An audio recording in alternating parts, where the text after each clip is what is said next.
Nosotros vamos a comenzar con una primera experiencia.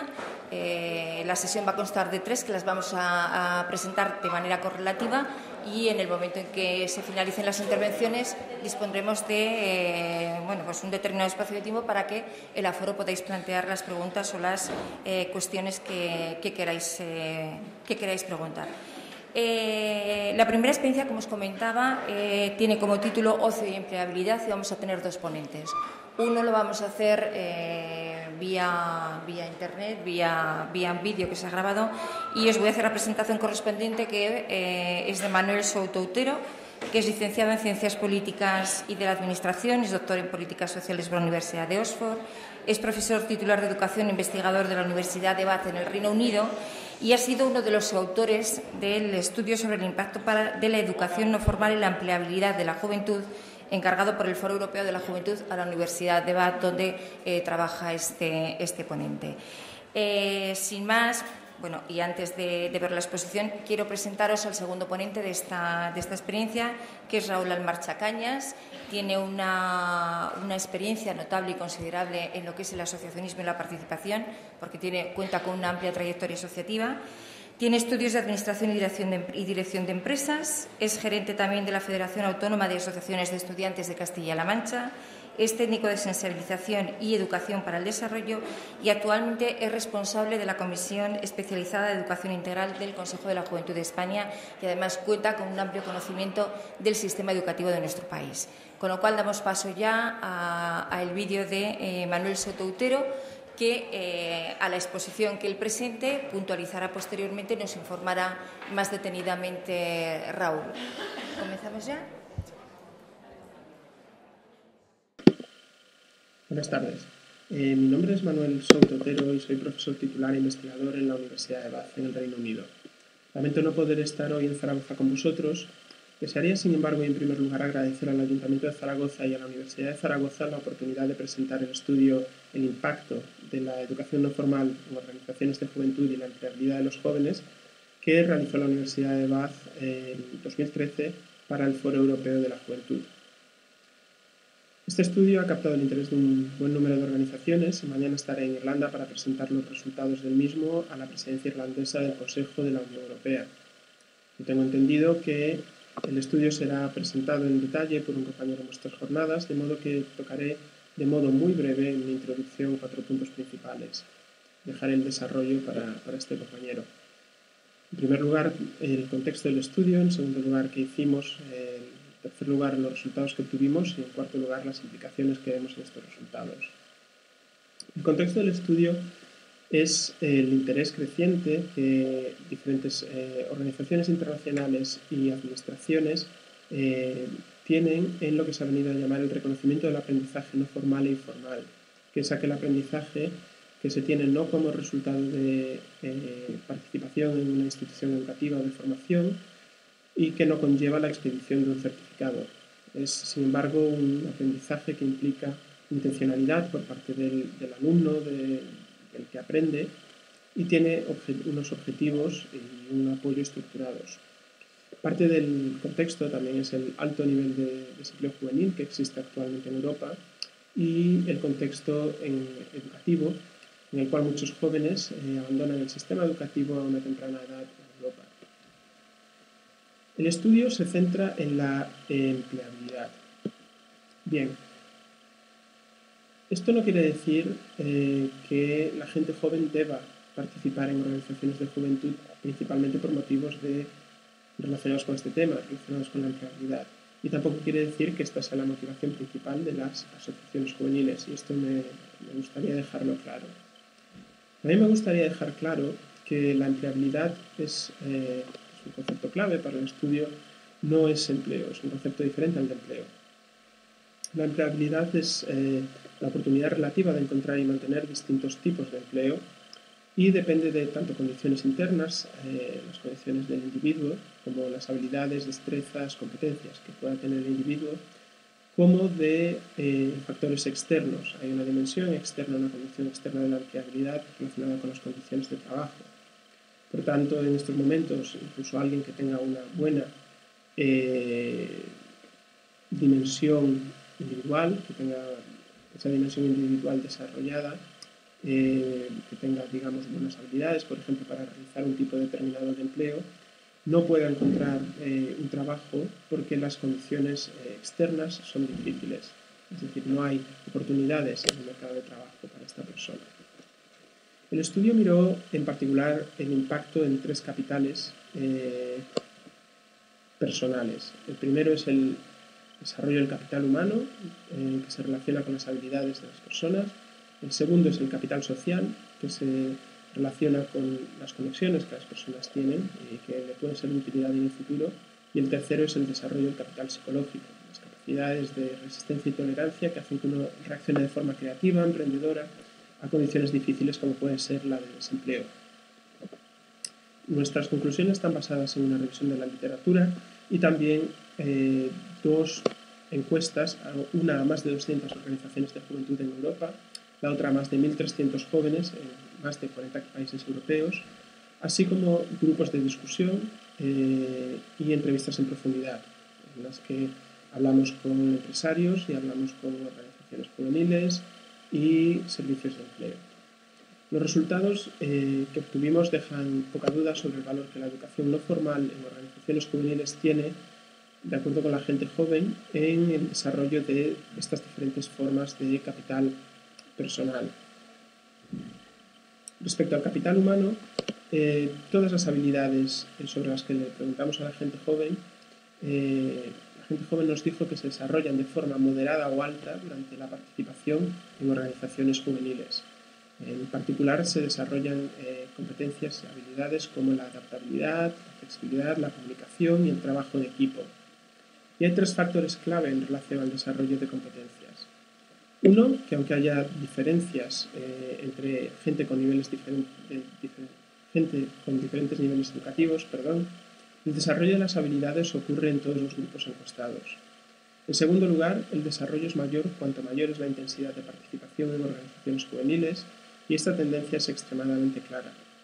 En tercer lugar, el desarrollo también es mayor entre aquellos individuos que realizan parte de su participación en organizaciones de juventud fuera de su país de residencia, aunque sea por periodos de tiempo breve, un par de semanas. También vimos que las organizaciones que tienen un plan educacional o que realizan algún tipo de examen, facilitan algún tipo de examen, aunque sea un autoexamen, tienden a estar más alerta de las competencias que ayudan a desarrollar. Y esto es importante, que lo tengan en cuenta las organizaciones de juventud. Respecto al desarrollo del capital social, este también es grande o significativo por medio de la participación en organizaciones juveniles. Más de un tercio de los encuestados nos dijeron que la participación en estas organizaciones le había dado contactos que le podían proporcionar información sobre futuras posibilidades de empleo, y a un 20% les había ayudado ya a la hora de encontrar empleo. Respecto al desarrollo del capital psicológico, diré únicamente que la participación en actividades de juventud amplía las opciones de trabajo que los jóvenes europeos consideran y, por medio de las mismas, las posibilidades de encontrar trabajo. 4 de cada 10 encuestados estaban totalmente de acuerdo con que su participación le había ampliado los trabajos, los tipos de ocupación que ellos considerarían en un futuro, y a un tercio les había dado una nueva vocación. En general, en resumen, gran parte de los encuestados respondieron a las diferentes preguntas, dándonos a entender que la participación en actividades de organizaciones juveniles les había ayudado mucho a encontrar un trabajo o esperaba que les ayudara en un futuro próximo. De todos modos, los empresarios con los que hablamos nos dieron unas pautas sobre cómo los jóvenes podían hacer mayor uso y mejor uso de su experiencia en organizaciones juveniles en sus solicitudes de trabajo. Y mucho de esto tiene que ver con proporcionar información más clara respecto al valor que dicha participación añade al perfil de la persona en relación al puesto de trabajo que solicita. Y este es el punto clave, hacer explícita esa relación entre las capacidades desarrolladas en la participación en la organización juvenil y el puesto de trabajo que se solicita. Cuando esto ocurre, los empresarios valoran positivamente esta experiencia. Las implicaciones de nuestro estudio son varias y a mí me gustaría destacar aquí las siguientes. En primer lugar, las autoridades públicas deberían estimular oportunidades de participación debido a los beneficios que ellas conllevan. En segundo lugar, Las organizaciones deberían estructurar el aprendizaje que se realiza en ellas y estar más alerta del mismo, las organizaciones juveniles. También se debería incrementar la familiaridad con el desarrollo de competencias en estas organizaciones entre las personas con poco nivel educativo, que tienden a conocerlas menos, y también entre empresarios y servicios públicos de empleo. Instrumentos como el currículum europeo o Youth Pass pueden ayudar de manera formativa a los jóvenes en este sentido, a conocer más estas oportunidades, pero sobre todo a presentarlas mejor, a reflexionar sobre ellas. En último lugar, también sería necesario mejorar el conocimiento que los jóvenes tienen sobre cómo presentar las competencias que desarrollan en organizaciones de juventud. Si alguien tiene alguna pregunta adicional o sugerencia sobre el informe, yo estaría encantado en que se pusiera en contacto conmigo. Estoy seguro que los organizadores podrán facilitaros mi dirección de correo electrónico, que también está disponible en la web de la Universidad de Bath. Nada más, espero que hayáis encontrado los resultados del estudio de interés y os deseo unas jornadas muy exitosas en torno a este tema tan importante.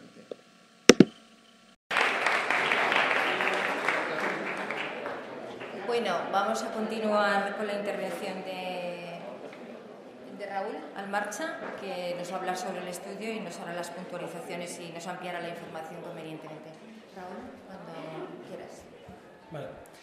En primer lugar, quería agradecer a la organización de estas jornadas, pues el hecho de, como se decía hoy, un oasis de, en este contexto de crisis, hablar de políticas de juventud, porque claro, ya hemos descubierto que la población joven pues somos una población minoritaria, evidentemente menos electores, menos capacidad y fuerza de votos para la clase política y por tanto estamos en un enfoque o en un nivel inferior en cuanto a la prioridad política. Entonces, también, igual que extiendo este agradecimiento, también elevo una queja y es, esto no se hace, por favor, no me volváis a poner una mesa detrás de Germán y de Víctor porque han generado un clímax que evidentemente ya, para empezar, el vídeo lo rompe y evidentemente creo que ahora, después de lo que ha dicho Germán, que yo hable de empleabilidad, pues va a suponer un grave problema. Pero bueno, también explico por qué hacemos esto, porque esto también tiene una parte de estrategia. Igual que toda esta terminología neoliberal que nos ha invadido y que influye en el desarrollo diario de nuestra vida, las organizaciones juveniles, en este contexto de crisis también hemos visto que tenemos que proteger lo que venimos haciendo décadas. ¿Y cómo? Pues traduciendo al mismo lenguaje que esta flexibilidad o esta nueva corriente de la decisión económica conoce. Y es decir, todo este trabajo que se hace en el ámbito de la educación no formal, del tiempo libre educativo, al final repercute en lo que tanto quieren hablar de este concepto de fluidez, de empleabilidad, porque se adquieren competencias que realmente son útiles para el marco del trabajo. Y eso es la principal intención que tenía el estudio que el Foro Europeo de la Juventud pidió tanto a la Universidad de Bath como a una consultora que, bueno, no se referencia tanto, pero es ICF, que también colaboró en una parte del estudio. Dicho esto, como ya he comprobado que estoy rodeado de profesionales del ámbito de la juventud, creo que simplemente quería hacer una cuestión de reflexión terminológica, es decir, en época de crisis, hablar de que vamos a invertir dinero en ocio, ¿a qué ciudadano, a qué ciudadana se le dice? Porque claro, estoy diciendo, estoy detrayendo recursos del ámbito de la educación, estoy detrayendo recursos del ámbito de la sanidad, como voy a invertir en la alternativa de ocio o de tiempo libre. Por eso también nosotros nos hemos investido de lo que era el origen propio inicial, que es la educación no formal. Porque la educación no formal significa que este tiempo libre, este ocio, tiene una finalidad educativa, tiene una intencionalidad, hay un currículo y hay una programación por una adquisición de competencias. Porque muchas veces lo que ocurre en el ámbito general, de la sociedad en general, es que cuando se habla de educación no formal se confunde con informal. La informal es la que me sale en la tele, la que me sale en los medios de comunicación, que no está controlada ni planificada, ni que tiene unos objetivos, un currículo específico. Pero nosotros estamos trabajando en el otro sentido, en una formación complementaria, en una formación que por mucho que queramos nuestro sistema educativo a día de hoy no va a poder proveer. ¿Por qué? Porque se basa en contextos totalmente diferentes y complementarios. Estamos hablando de una formación que se basa en la experiencia, en la actividad, en la generación de dinámicas participativas, de métodos dialógicos, que no son los normales o como en algún momento del estudio se habla de los canónicos, que son los que están en el sistema educativo formal. Y por eso tiene una mayor potencialidad. En ese sentido, además, Cabe señalar que, por ejemplo, en este concepto que nos envuelve de reconocer la empleabilidad, el marco europeo de las cualificaciones para el empleo establece que el aprendizaje se produce en 3 dimensiones, o de 3 formas. Desde los conocimientos, la adquisición de conocimientos teóricos o prácticos, que nos provee el sistema educativo formal mayormente, el desarrollo de actitudes, es decir, cómo nos comportamos, cómo desarrollamos los conocimientos y cómo los aplicamos, y lo que englobaría ambos dos, que es lo que se llama competencias. Y es lo que el estudio intenta identificar, porque realmente, más allá, y sobre todo yo creo que, aunque sea una cuestión que viene también en este pensamiento de la flexibilidad y del cambio permanente, a día de hoy no podemos pretender que las jóvenes y los jóvenes conozcan toda la lista de los reyes godos y visigodos, sino que realmente sepan dónde encontrarlos, sepan cómo secuenciarlos históricamente, y que sepan cómo construir ese aprendizaje por sí mismos. Pues si no, sería absurdo, porque realmente se puede buscar en Internet en un segundo. Con lo cual, hay que generar también un nuevo modelo de formación y de aprendizaje, y un modelo que permite esa inestabilidad de la que hablaba Germán, porque es más flexible, es más general, va a una parte más básica, y es decir, con unos conocimientos mínimos, cómo los reempleo yo para enfrentarme a nuevas situaciones, que es lo que al fin y al cabo se llama la adquisición de competencias. En este sentido, ya paso a explicar cómo se hizo el estudio. Para hacer este estudio, evidentemente, había que contrastar 2 opiniones. Por un lado, los empleadores. Bueno, esto me voy a ir a la metodología, porque creo que nos interesa mucho quiénes intervenimos y organizamos el estudio, sino más bien el cómo se hizo. Analizar las fuentes del Eurobarómetro, de cuáles son las percepciones que desde el Eurobarómetro se hacen por parte de la sociedad, por parte de la economía, por parte de los empleadores. Evaluaciones de los programas europeos de juventud, porque si algunos los conocéis, me imagino que la inmensa mayoría, tanto Youth in Action como Programas Alto, están basados en educación no formal y en este tipo de experiencias y de prácticas educativas. Y luego, al mismo tiempo, pues evidentemente, analizar quiénes son los principales proveedores de la educación no formal, que en este caso pues venimos siendo las organizaciones juveniles desde décadas, por no decir el último siglo, si hablamos, por ejemplo, de movimientos del escultismo. Y luego, evidentemente, había que contrastar también a los empleadores, a esos demandadores de fuerza de trabajo, que son los que al fin y al cabo ponen los criterios, tienen el capital, tienen las posibilidades y son los que van a establecer unos criterios mínimos para que podamos hacer el mercado laboral. Y era importante conocer qué es lo que ellos demandan. En ese sentido, esta es la primera tabla, están puestas según las repeticiones en los diferentes en los estudios y la importancia que se les daba, ahí podéis ver un poco cómo lo que más pedían las fuerzas o las agencias de colocación o los empleadores era el tema del desarrollo de actitudes comunicativas, de organización y planificación, capacidad para tomar decisiones, liderazgo, autonomía y, evidentemente, pues ya unos conocimientos mínimos de alfabetización, matemáticas y luego la parte de resolución de conflictos. Hay una lista un poco más larga que se puede ver. Esto es más o menos un resumen, en el estudio hay una poco más desarrollada, pero que venía a buscar pues, cuál es el perfil ideado o el perfil ideal que ellos tienen a la hora de contratar de esta gente que sea flexible y que se pueda enfrentar a diferentes situaciones en el ámbito del trabajo. Pues una vez que conocíamos ese perfil, dijimos, ¿y esto qué ocurre en las organizaciones? Perdonad, aquí esto se ve un poco mal. Bueno, sigue siendo muy bien, creo, pero esto es un estudio en el que a nivel de las personas que trabajan en organizaciones juveniles y que tienen estas experiencias educativas, intentan contrastar las competencias o sus tareas con las actitudes interpersonales. Es decir, como veis, si tenemos un rango en el que, por ejemplo, la primera dice, puedo animar, facilitar o formar un grupo de jóvenes, pues veis que en un torno al 60% está totalmente de acuerdo o muy de acuerdo con que tiene esa competencia. Con lo cual estaríamos hablando de organización, planificación y liderazgo. Por ejemplo, me siento cómodo cuando trabajo en grupo, igual tenemos que es en torno casi al 83% en el porcentaje que tenemos aquí, que tiene capacidades para el trabajo en grupo y que evidentemente también es una de las cuestiones que demandaban los empleadores. Y esto se da en el ámbito de educación no formal. Que la educación no formal, si algo que no tiene es que es totalmente inclusiva. No entiende de formación académica, no entiende de titulaciones y sobre todo lo que desde el Consejo de la Juventud defendemos es que es una herramienta de inclusión social, porque puede llegar a todas las personas por igual.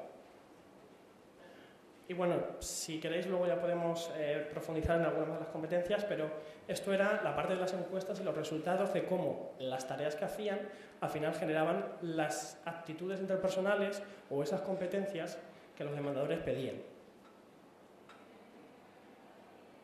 En este sentido, los resultados que se obtienen es, en primera parte, que hay una correlación clara y directa entre el perfil de competencias que demandan los empleadores junto con el que las organizaciones juveniles aportan o consiguen que sus personas que adquieren estos procesos educativos formales alcancen habilidades comunicativas, capacidades de planificación y organización, capacidad de toma de decisiones y trabajo en equipo, porque la mayoría, sobre todo si sois trabajadores de juventud, ¿quién no está cansado de promover proyectos, de justificarlos, de ejecutarlos, desde el ámbito local hasta el ámbito más amplio? Y eso es una experiencia que no se va a dar en la universidad, con todo mi cariño en mi experiencia universitaria, pero yo he llegado a desenvolver proyectos de 1 millón de euros en la ONG en la que estaba trabajando y de forma real, con una contabilidad que, pues, bueno, en lo base teórico se parecía a lo que me explicaron en la facultad, pero en la aplicación práctica era muy diferente. Y eso lo he adquirido desde el desarrollo del trabajo como voluntario y como técnico en este ámbito del tercer sector. Y era una experiencia que difícilmente el sistema educativo formal podrá dar porque es una experiencia práctica. Porque además me permite conectar un aprendizaje con otro, como la toma de decisiones. Todos tenemos que tomar decisiones, pues, por ejemplo, incluso las personas que han organizado estas jornadas han sido capaces de buscar, identificar diferentes personas o perfiles y experiencias que podían ser de interés y enfrentarse a cuáles eran mejores si respondían a los objetivos que se habían planificado inicialmente con estas jornadas. Y lo mismo que hacemos cada uno y cada una cuando planificamos una actividad. Y que decir en el ámbito del asociacionismo juvenil, en el que al final es un ámbito asociativo, la necesidad del trabajo en equipo, por necesidad y por supervivencia. Y evidentemente lo que supone esto a nivel de autonomía e iniciativa, porque cuando estamos aquí haciendo una labor voluntaria que no está remunerada, evidentemente es porque nos implicamos, porque tenemos un compromiso y porque además tenemos la capacidad y el esfuerzo de llevarlo a cabo. Luego otra cosa, que también es una parte de lo que decía el estudio, es que la mayor adquisición de competencias se daba en aquellas personas que tenían una mayor implicación dentro de las organizaciones juveniles. Es decir, que cuanto mayor era el papel en el que tú te involucrabas dentro de la organización a la hora de diseñar, ejecutar, planificar, incluso decidir estratégicamente, mayores eran las capacidades o las competencias que tú habías desarrollado. Es decir, que hay diferencias entre las competencias que adquiere la persona voluntaria de base a la persona voluntaria que está dentro de la estructura y que tiene una interlocución y una labor directa y diaria en el desarrollo de estos proyectos. Y luego también, como parte complementaria que aparecía en el estudio, es que cuando estas experiencias de participación en organización juvenil se daban en países del extranjero, fuera del tuyo, tu nivel de adquisición de competencias era muchísimo mayor. Pero vamos, porque también responde a una parte de supervivencia, de adaptabilidad, de poder adaptar al nuevo entorno.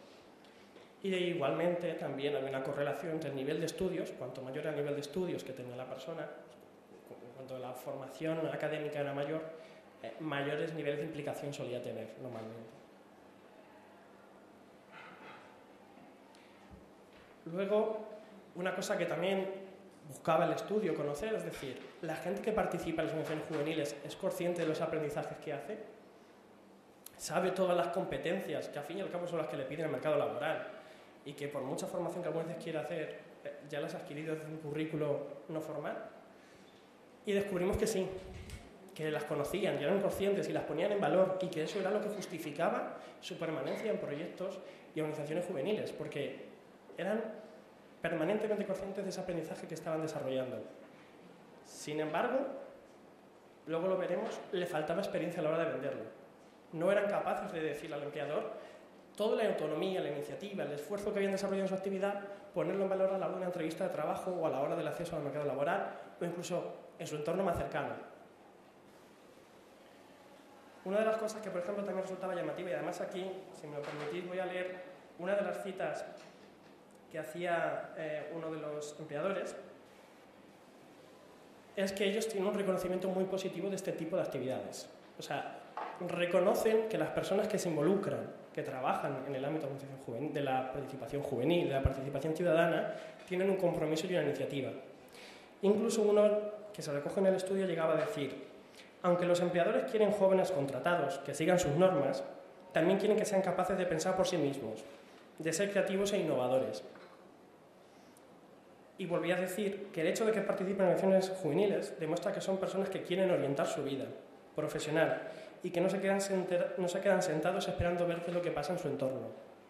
Por eso tenían una relación positiva hacia este tipo de participación y adquisición de competencias. Y esto era una de las conclusiones que he adelantado ya en el punto 3, y era que realmente las personas que sufrimos o que participamos en el ámbito de la participación juvenil y de la participación ciudadana no podemos o no sabemos o no tenemos estrategias para vender bien esta experiencia y lo que hemos adquirido en este tiempo. Como recomendaciones, son fáciles y además estas creo que entran en la parte de lo que desde el ámbito municipal y desde el ámbito de las comités de la juventud se pueden hacer. Y una de las primeras, evidentemente, como conclusión es, si el asociacionismo promueve toda esta adquisición de competencias, hay que potenciarlo y hay que facilitarlo. Y sobre todo, el crear referentes positivos hacia el asociacionismo. Porque no sé cuánta gente de aquí participáis en asociaciones juveniles o asociaciones ciudadanas, pero yo, por ejemplo, como hecho cultural también, mis padres han luchado mucho por la adquisición de derechos, por entrar en un sistema democrático, pero yo llevo desde los 16 años participando en el ámbito juvenil y del ámbito estudiantil. Y cada vez que yo salía por ahí fuera me decían, pero ¿de verdad? ¿Esto qué sacas? ¿Qué ganas? Claro, porque parece que es como una pérdida de tiempo. En este contexto de la eficiencia y de la productividad, parece que lo que estamos haciendo no tiene una repercusión social. Y es que, además, me vais a permitir el palabra, ya sabemos, igual consigo que alguien se espabile un poco, es el contexto de emprendedurismo está prostituido. Y digo esto, que puede sonar muy mal, es porque el emprendedurismo empezó por ser un emprendedurismo social. Y hoy en día parece que solo conocemos el emprendedurismo económico, que solo es lo único productivo. No, los bancos de tiempo, las estrategias colaborativas, como lo que aparecía en la colaboradora, tienen una repercusión social y también generan incluso riqueza. Pero eso no conseguimos visibilizarlo. Y ese es uno de los grandes retos que tenemos por delante. Como os he dicho antes, también prestar atención en la que la educación no formal es una herramienta de cohesión social y de inclusión. Evidentemente, otra de las recomendaciones que aparecía es el cómo hacer una transición a la empleabilidad, al mundo laboral, hacia el trabajo. Y es el ofrecer a la juventud también pues, mejor orientación y mejor información sobre cómo vender sus estrategias y sus competencias. Porque no va a ser tanto el ámbito formativo o la adquisición de los 3 títulos de la carrera que tenga como el cómo se va a vender. Vivimos en la época de la imagen y del marketing y eso hoy está por delante de todo. Y al mismo tiempo, el hecho de lo que hablábamos de que la educación no formal tiene la capacidad de dar competencias a gente con diferentes niveles de estudios, es que la gente que tiene a lo mejor un nivel formativo académico más bajo, pero que participa en estos procesos, que ha desarrollado proyectos, que ha hecho justificaciones, sean conscientes de que todas esas competencias las tienen, aunque no haya un ciclo de formación profesional que le diga que es administrativo, pero ha adquirido las mismas competencias que al fin y al cabo lleva ese currículo. Evidentemente esto también pasa porque la propia administración y la propia sociedad sea capaz de reconocer estos aprendizajes, tanto a nivel político como a nivel formal, es decir, que se acaba de certificarlos. Para esto, evidentemente, tenemos que tener un compromiso de calidad y de dar una mayor interacción social entre la sociedad civil y la administración y los empleadores, que al fin y al cabo son los que promovemos estas oportunidades. Ya lo he dicho antes también, hay otras herramientas que visibilizan estos aprendizajes, porque el currículum que manejamos normalmente no tiene ningún enfoque hacia estas competencias. Es un currículum más académico, más de, pues eso, de sumar títulos. Y ya, finalmente, y así termino, el promover una mayor investigación. Evidentemente hay que seguir conociendo e innovando estos procesos educativos, certificando su calidad, viendo cómo impactan y evidentemente para eso hace falta poderlos mapear, evaluar. Que normalmente, como decía esta mañana, no me acuerdo el nombre, el del compañero del Ayuntamiento de Vitoria, a muchas veces vamos como pollos sin cabeza.